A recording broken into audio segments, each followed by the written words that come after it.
Сәлем достар, сіз осы уақытқа дейін жұмыртқаны дұрыс қайнатып жүрген жоқсыз.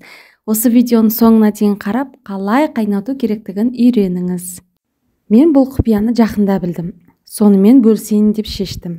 Ең алдымен қайнайын деп тұрған суға бу шығып қайнайын деп келатады ғой суыңыз. Сол кезде жұмыртқаны асықпай қасықпен саласыз.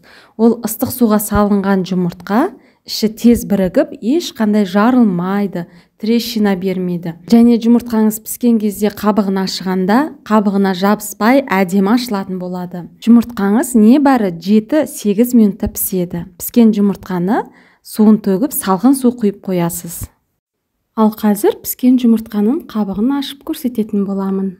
Мінекей қараңыздар, қабығын демде бір сәтте айналдыра отырып өте жеңіл ашыдым. Ешқандай қабыққа жабысқан да жоқ жұмыртқа. Міне теп-тегіс әдемі жұмыртқа шықты.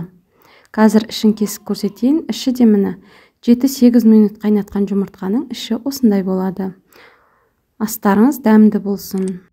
Менің парақшама тіркеліп лайк басуды ұмытпаңыз.